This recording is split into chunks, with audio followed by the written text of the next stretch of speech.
Hello guys, andito pa rin tayo sa JK Works yan.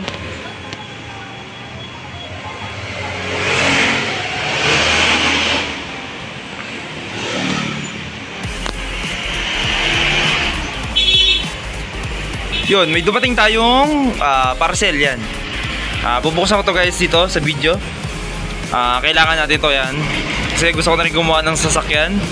Tapos itong tools na to yan, napaka-importante na ito. Pag gumagawa ng motor, sasakyan, yan, bubuksan ko siya tapos ipapakita sa inyo kung anong tools yung nasa loob nito guys. May mga kasama pa yung ibang tools na in-order ko eh. Maliliit lang naman yun. Pero itong haba na yan, bubuksan natin yan para makita nyo kung ano yung nasa loob niya. Yan, tsaka paliwanag ko na rin kung ano ka-importante yung tools na yun. Guys, pupwesto ko lang siya, bubuksan ko lang, hanapin ko lang yung cutter, gunting, kahit anong pwede pambukas dito sa parcel natin yan.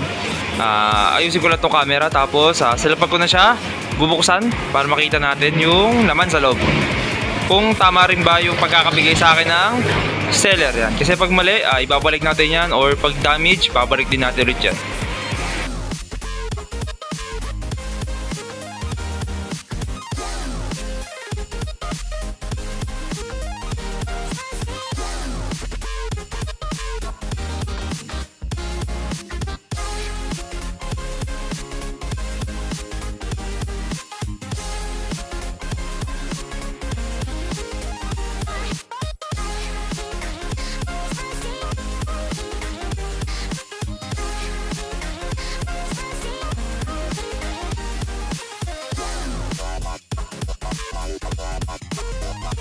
Yan yung mga in-order kong tools guys yan. Tama naman lahat. Ito na lang, bubuksan na lang natin to para malaman. Tama naman yung umorder ako ng test light. At kailangan nyo pa nagwa-wirings. Pantanggal lang spark plug yan. 16mm guys kailangan. Maganda siguro meron ding 19 tsaka 21 yan. Importante yun. Tapos mahabang flat screw. Flat. Ayan. Tapos meron din tayong to, flower allen guys. Bumili na ako nito, baka madalas head bolts ng mga sasakyan, madalas alam ko ito ginagamit eh. Pero para lang sigurado, kasi to plastic na lang to, babaklasingan na lang natin yan. Tapos buksan natin yan. Yan, nababasa nyo siguro kung ano yung nakalagay, diba guys yan? Mactech USA na yan, torque wrench guys, napaka-importante na ito para yung mga pag-iigpit natin. Syempre hindi siya hula-hula, diba? Hula higpit. Napaka-importante na ito para sa tamang higpit na hindi siya luluwag. Tapos hindi rin over torque yung ating pagsikip para hindi ma-lost thread o yan, buksan na natin. Nga pala guys, papansin nyo may mga video ko dyan, umorder ako ng mga ilang tools yan guys, madalas yun.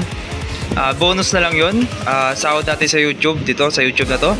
Binibili ko ng tools guys para mas lumawak pa yung ating mga kakalikutin, yan, mga sisirain ng mga motor o mag-advance na tayo sa sakyan. Pero mamaster muna natin yun sa motor. Yan, bubuksan ko na siya guys yan. Yun, haba pala na ito, sobra guys. Itong in-order ko pala guys, 1/2 yan, 1/2.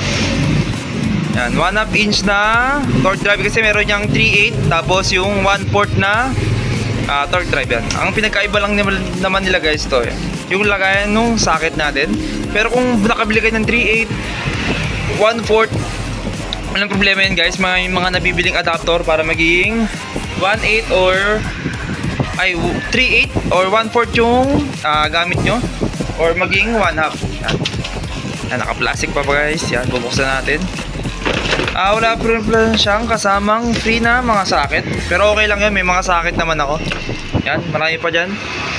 Tapos dun sa may sasakyan natin, hindi ko pa pala napapakilala kung ano yung tsura ng sasakyan na nabili natin guys. Yun ang kakalikutin natin. Baka mag-upload na rin tayo ng mga basic tutorial lang naman guys. Pag-aaralan pa natin para pag nag-share tayo ng knowledge about dun sa sasakyan naman, tama tayo, hindi tayo magkamali. Pero magdadagdag pa tayong marami sa motor para sa mga riders natin dyan na gustong mag DIY. Yan, bigat pala guys, oh. Saktong sakto to guys pag mag-iigpit na tayo Guys, sa totoo lang, hindi ko pa kabisado yung mga tamang sukat or Newton meter ng higpit ng mga tamang torque ng higpit sa mga bolt natin, kasi may mga maliliit na bolt yun, mali. Saktong torque lang kailangan yun, kasi ito yung click type, yung tumutunog pagka na-reach niya na yung tamang higpit na ginawa natin. Sinet natin sa dito yan. Pag-aaralan ko pa siya kung paano iset, tapos yung higpit yan, tatry natin yan sa mga motor natin yan. Dito sa Wave, doon sa Mio, yan. Tatry natin yan para yan, may mga pag-practicean tayo guys. Lalo na sa engine kasi guys, ng sasakyan tsaka motor, napaka-importante ng torque. Minsan may angle pa nga sa paghigpit ng mga, lalo na head bolts, may angle tapos may tamang torque para sa katagalan, sa vibration ng makina, hindi siya luluwag or hindi malulost thread yung mga hinigpitan nating bolt, diba? Ayan, bubuksan ko lang to, tapos hindi ko na ma-share siguro guys kung paano gamitin to kasi pag-aaralan ko pa yan, pero papakita ko na lang i-itsura sa inyo. Ano, haba pala nito guys, sakto na to. At bibili ako na mumurahin guys, pero sabi ko kung bibili ako murahin bandang katagalan, bibili din ako ng maganda klase, madodoble ng bili. Bibili na ako nung mahal pala guys, yung gatong price pala guys, nasa 1,300. Flyman yung in-order ko siguro, pero ito na yung pinadala nila eh. USD naman siya, pero baka naman kasi pag Flyman, yung mga peke kasing Flyman eh, baka yun lang din yung ibigay sa akin. Siguro okay na to, hindi naman to peke. Ayan guys, ang haba niyan guys oh. Tansya ko dito mga nakalagay kasi 18 inches ang total length eh. Yan, mula dito sa end to end siguro yan. Ang bigat na yan guys. Yan talaga oh. Talagang hindi mo lang siya gagamitin lagi. Gagamitin mo lang siya pag may mga talagang dapat kang higpitan. Kasi meron naman tayong mga ratchet na ginagamit. Yun, mga manual na higpit lang yun. Yun na lang gagamitin nyo guys para hindi siya malasbag. Yan. Pero pwede nyo naman siya gamitin one time lang. Set mo yung torque na kailangan. Tapos yun. Pero yung higpitan mo siya ng matagal, ratchet na lang gamitin nyo guys. Para hindi siya ma-overuse yan. Para magtagal din yung mga tools na gamit ninyo. Ito kasi guys medyo mahal. Para sa akin mahal na yung 1,300. Para sa iba siyempre mura lang yun. Siyempre kung bibili tayo ng mamahalin, idadagdag ko na lang sa ibang tools. Para mas marami pa akong magamit na tools. Marami pa akong kulang guys. Makukumpleto din ako ng mga tools para sa sasakyan. Sa motor naman medyo sabihin natin 70% ng tools sa motor na ginagamit meron na ako. Iniisa-isa ko na lang. Yan. May itsura na guys yan. Dito sineset yan. Tapos ito yung alam ko, ito yung panlock sa baba yan. Pag-aaralan ko pa kung paano. Yan yung brand niya, MacTech USA. 18 inches yan. Na 1/2 French. Meron kasi kayo mabibili niyan 3/8, 1/4 yan. Yung pinakamaliit yung 1/4, tapos yung sumunod dito 3/8 na yun.